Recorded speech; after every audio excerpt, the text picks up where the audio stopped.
Good morning dear students. तब स्वागत है आपका किशोर फिजिक्स क्लासेस द पार्थाश्रम में। कल बताए थे प्रकाश क्या है, उनके कुछ गुणों के बारे में पढ़े थे और कुछ आप लोग को दिए थे बनाने के लिए, जैसे प्रकाश विद्युत चुम्बकीय तरंग क्या है। उम्मीद है कि आप लोग बना के आए होंगे। अगर आप लोग बना के नहीं आए होंगे तो देखिए यहाँ पे क्या था। पहला क्वेश्चन बोलिए तो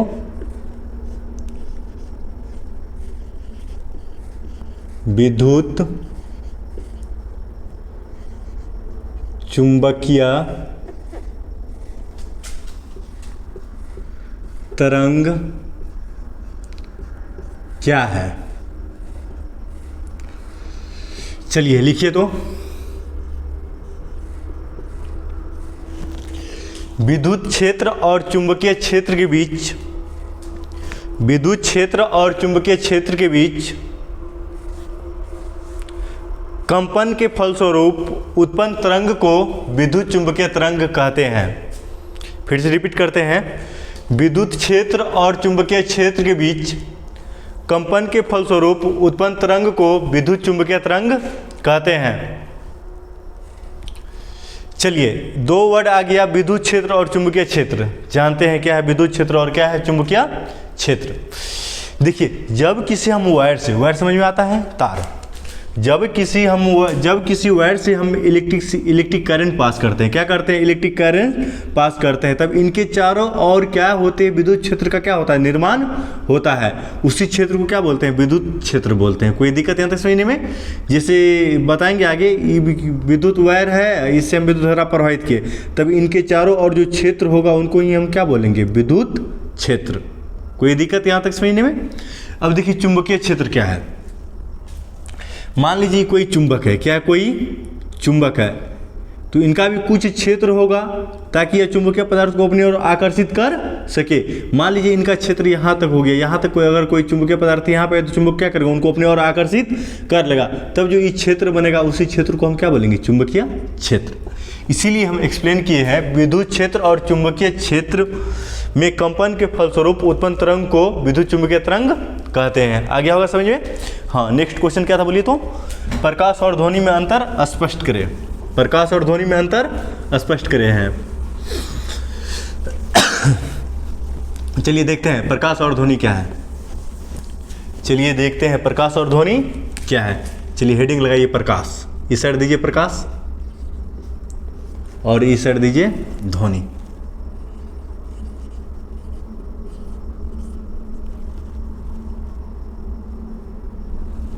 चलिए बताए थे, लिखिए, प्रकाश के संचरण के लिए माध्यम की आवश्यकता नहीं होती है। प्रकाश के संचरण के लिए माध्यम की आवश्यकता नहीं होती है। ध्वनि में लिखिए, ध्वनि के संचरण के लिए माध्यम की आवश्यकता होती है। पहला, प्रकाश के संचरण के लिए माध्यम की आवश्यकता नहीं होती है और ध्वनि की संचरण के लिए माध्यम की आवश्यकता होती है।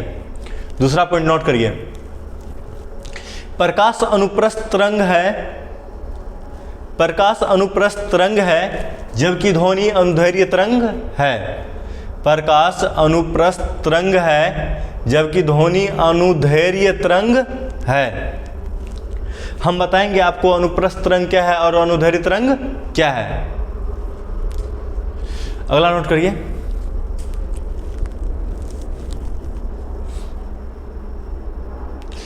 प्रकाश की चाल निर्वात में सबसे अधिक 3 × 10⁸ मीटर पर सेकेंड होता है। नोट किए? इसमें लिखिए, ध्वनि की चाल सबसे अधिक ठोस में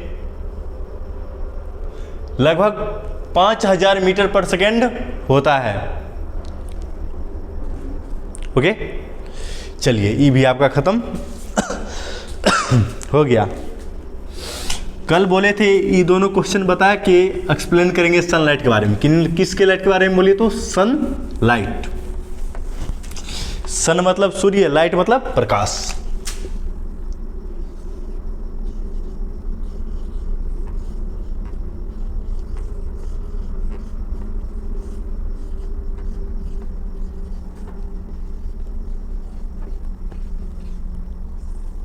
चलिए सनलाइट के बारे में जानते हैं।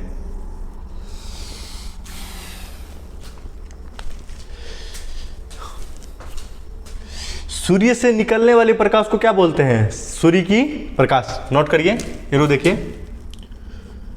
सूर्य से निकलने वाली प्रकाश को सूर्य की प्रकाश कहते हैं।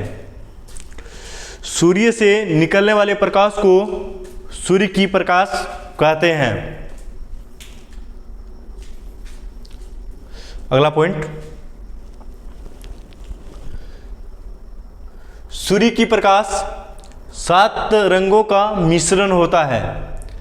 पूछेगा सूर्य की प्रकाश कितने रंगों का मिश्रण होता है, क्या बोलेगा? सूर्य की प्रकाश 7 रंगों का मिश्रण होता है। नेक्स्ट पॉइंट,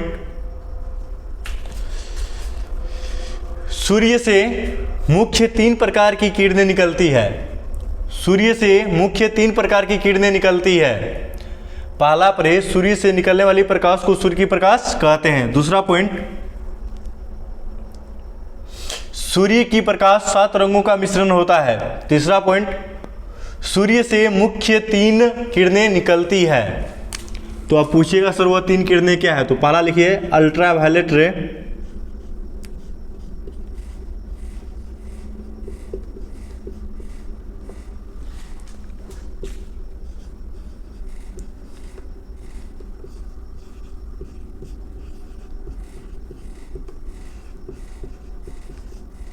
पराबैंगनी किरणें। दूसरा विजिबल रे,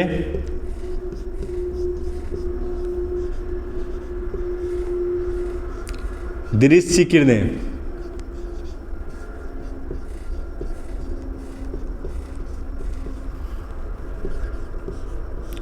तीसरा इंफ्रा रेड रे, अवरक्त किरणें। सूर्य से कितने प्रकार की किरणें निकलती है? 3 प्रकार के, अल्ट्रावायलेट रे, विजिबल रे और इंफ्रारेड रे। हेडिंग लगाइए, अल्ट्रा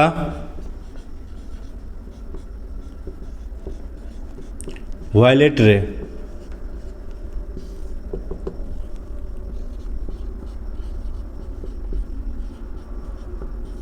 पराबैंगनी किरणें। चलिए नोट करिए।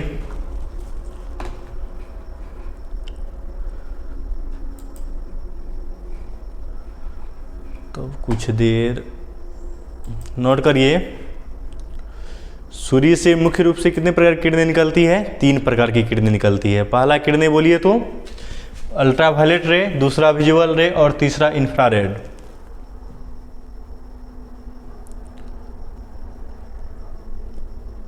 सूर्य से मुख्य 3 किरणें निकलती है। पहला अल्ट्रावायलेट रे, दूसरा विजुअल रे और तीसरा इंफ्रारेड रे।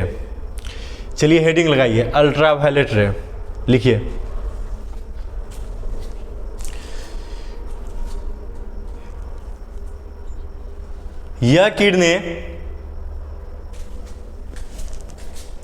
यह किरणें सबसे हानिकारक किरणें होती है। यह किरणें सबसे हानिकारक किरणें होती है।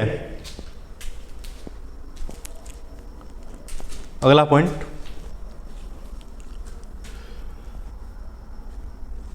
पराबैंगनी किरण हमारे शरीर की त्वचा पर पड़ता है तब त्वचा जैसे कैंसर रोग उत्पन्न करता है। पराबैंगनी किरण हमारे शरीर की त्वचा पर पड़ता है तब त्वचा कैंसर जैसे रोग उत्पन्न करता है। अगला पॉइंट, तीसरा पॉइंट, पराबैंगनी किरण का तरंगदैर्घ्य। बताएंगे तरंगदैर्घ्य क्या होता है, पहले लिख लीजिए। पराबैंगनी किरण का तरंगदैर्घ्य 380 नैनोमीटर से कम होता है।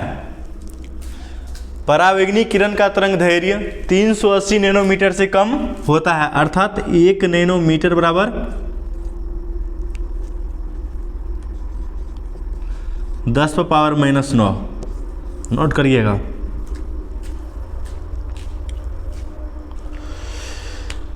अब एक वर्ड बताए हैं कि यह किरणें हमारे शरीर में त्वचा कैंसर उत्पन्न करता है। बोले हैं कि नहीं बोले हैं? बोले हैं। तो इनसे रक्षा करने वाला भी होगा। तो आपका प्रश्न यह होगा, सर सूर्य से तो किरणें आती है और हमारे शरीर पर भी पड़ती है, तो सर कहाँ कैंसर जैसे त्वचा कैंसर जैसे रोग उत्पन्न होता है? देखिए छाते देखें आप लोग, छाते का उपयोग क्या कहाँ करते बोलिए तो? धूप से या बारिश की बूंदे से करते हैं कि नहीं करते हैं? ठीक उसी प्रकार हमारे ऊपर ओजोन परत है जो छाते का काम करता है। वह क्या करता है, परावैंगनिक किरण को ऊपर में ही क्या करते हैं, रोक लेते हैं। परावैंगनिक किरण को नीचे आने के लिए देते ही नहीं है। अगला पॉइंट लिखिए, परावैंगनिक किरणें से हमारी रक्षा ओजोन परत करता है। परावैंगनिक किरणें से हमारी रक्षा ओजोन परत करता है। अब पूछेगा सर ओजोन परत होता है क्या, या किससे मिलकर बना होता है? अगला पॉइंट, ओजोन परत ब्रैकेट में O3 दे दीजिएगा। ओजोन परत 3 ऑक्सीजन से मिलके बने होते हैं। ओजोन परत कितने ऑक्सीजन से मिलके बने होते हैं? 3 ऑक्सीजन से मिलके बने होते हैं। नोट कर लिए? चलिए अगला हेडिंग लगाइए, विजुअल रे दूसरा।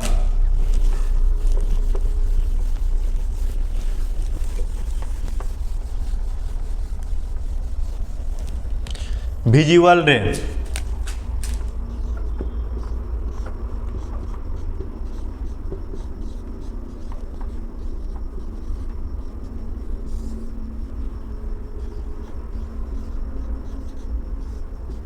दृश्य किरणें।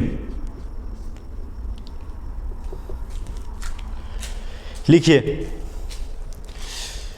दृश्य किरणें का तरंगदैर्घ्य, दृश्य किरणें का तरंगदैर्घ्य 380 नैनोमीटर से 700 नैनोमीटर के बीच होता है। दृश्य किरणें का तरंगदैर्घ्य ऐसे लिखते हैं,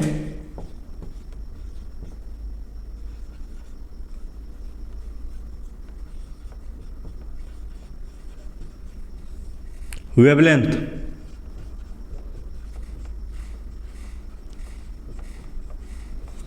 दृश्य किरणें का तरंगदैर्घ्य कितना होता है बोलिए? 380 नैनोमीटर से लेकर 700 नैनोमीटर के बीच में होता है।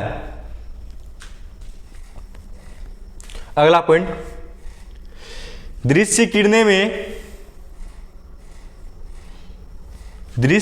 में 7 रंग होता है, या ऐसे भी लिख सकते हैं, दृश्य किरणें 7 रंगों से मिलकर बना होता है।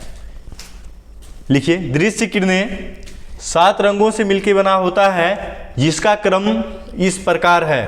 क्रम ऑर्डर, यानी जिसका ऑर्डर इस प्रकार है। देखिए, लिखिए, दृश्य किरणें 7 रंगों से मिलकर बना होता है, जिसका क्रम इस प्रकार है। दृश्य किरणें 7 रंगों से मिलकर बना होता है, जिसका क्रम इस प्रकार है।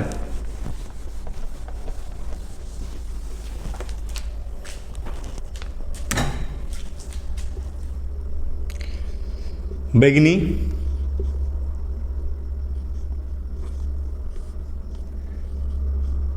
जामुनी, इंग्लिश में लिखते जाते हैं,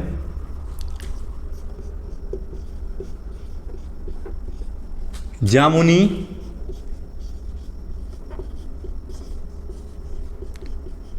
इंग्लिश होता है इंडिगो, नीला,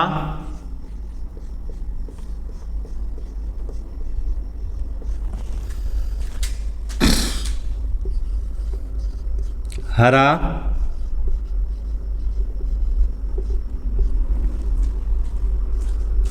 पीला, येलो, नारंगी, मीन्स ऑरेंज, और लाल red.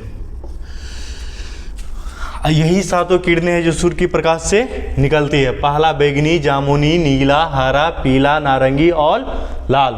Violet, indigo, blue, green, yellow, orange और रेड। चलिए जान लिए। अब हेडिंग लगाइए इंफ्रारेड। तीसरा इंफ्रा रेड रेज, अवरक्त किरणें।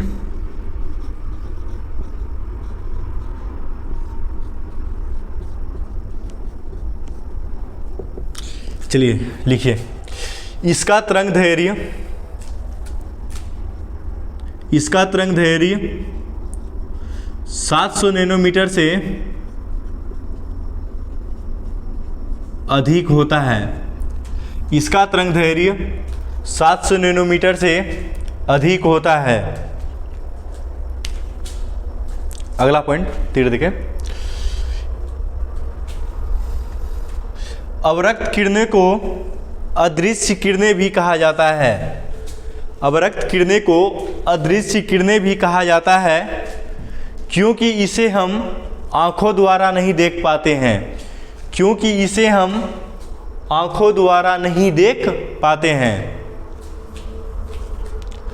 चलिए पढ़ लिए, पराबैंगनी पढ़ लिए, दृश्य पढ़ लिए, अवरक्त पढ़ लिए। इस सब में एक चीज कॉमन आया, उनका नाम क्या था? तरंग दैर्घ्य, वेवलेंथ।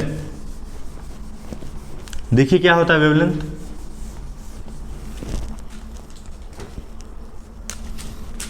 चलिए लगाइए हेडिंग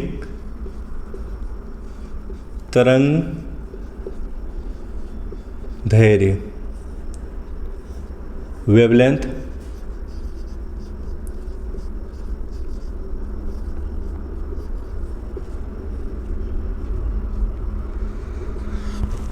देखिए समझाते हैं। कोई वाल है, एक रस्सी को हम बांध दिए हैं ऐसे करके। जब इनको पकड़ के जब हम ऐसे ऐसे करते हैं, ऐसे ऐसे इनको पकड़ लिए और ऐसे ऐसे किए, तो देखिएगा जब इनको पकड़ के लिए तो ये ऐसे हो सका। कल्पना करिए कैसे होगा। ये कभी ऐसे, कभी ऐसे, कभी ऐसे, कभी ऐसे और कभी ऐसे। कोई दिक्कत? ये ऊपर वाला जो है यहाँ से लेके यहाँ तक, इनको बोलते हैं श्रिंग। इनको श्रिंग कहलाएगा, श्रिंग। और नीचे वाला कहलाता है गर्त। क्या कहलाता है? गर्त। कोई दिक्कत यहाँ तक समझने में? जब रस्सी को हम एक वाल से बांध कर, दूरी, दृढ़ वस्तु या दीवार, इनको हम ऐसे ऐसे करते हैं। कैसे? ऐसे ऐसे ऐसे। तब देखिएगा रस्सी का कुछ भाग ऊपर, कुछ भाग नीचे, और कुछ भाग ऊपर और कुछ भाग नीचे, इस तरह की आकृति में बन जाती है। तो बात मुद्दा यहाँ पे आया, सर इतना बता दिए लेकिन बताया नहीं तरंग दैर्घ्य होता है क्या। तो देखिए, दो श्रिंग के बीच की दूरी या दो गर्त के बीच की दूरी को तरंग दैर्घ्य कहते हैं। नोट कीजिए। चलिए लिखिए। दो लगातार श्रिंग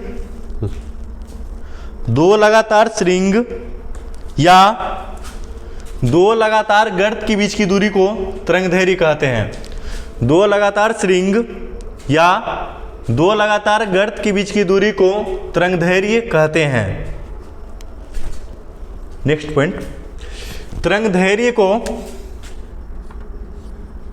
लैम्डा, तरंग दैर्घ्य को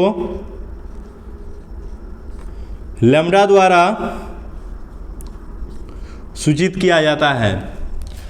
तरंग दैर्घ्य को लैम्डा द्वारा सूचित किया जाता है।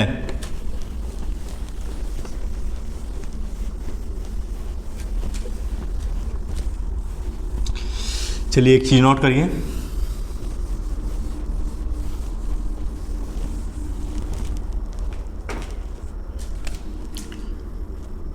रेज, वेवलेंथ,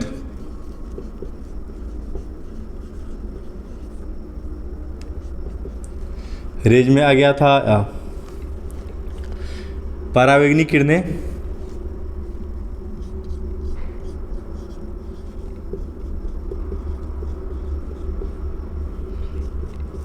विजुअल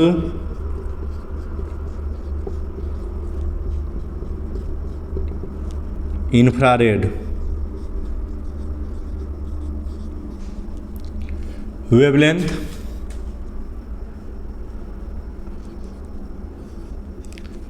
तीन 380 नैनोमीटर से कम,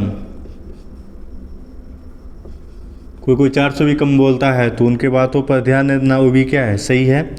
विजुअल का होता है 380 नैनोमीटर से 700 नैनोमीटर तक।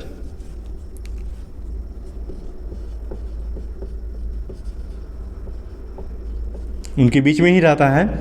और उसमें जो सातों रंग होता है, सातों रंग का अलग अलग क्या होता है, वेवलेंथ होता है। आपको पता चलेगा जब वर्ड मिश्रण रहेंगे हम तीसरा चैप्टर्स, तब उसमें बताएंगे। इंफ्रारेड, इनका तो आप लोग को पता ही होगा, 700 नैनोमीटर से अधिक।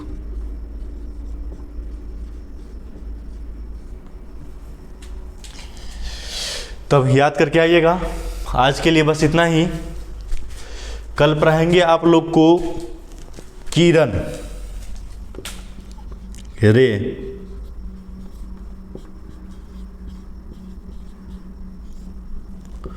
इनका सिंपल सा परिभाषा होता है, प्रकाश के गमन को पथ को ही क्या कहते हैं, किरण कहते हैं। क्या कहते हैं, या जिस पथ से होकर प्रकाश गमन करता है उसी पथ को क्या कहते हैं, किरण कहते हैं। पथ पथ मतलब रास्ता। अब आ जाते हैं आगे किरण पुंज पे। किरण पुंज के बारे में पढ़ेंगे, फिर पढ़ेंगे किरण पुंज कितने प्रकार के होते हैं। उनके बाद हम पढ़ेंगे पदार्थ के बारे में। चलिए देखते हैं कल नेक्स्ट क्लास में। आज के लिए बस इतना ही। Good night.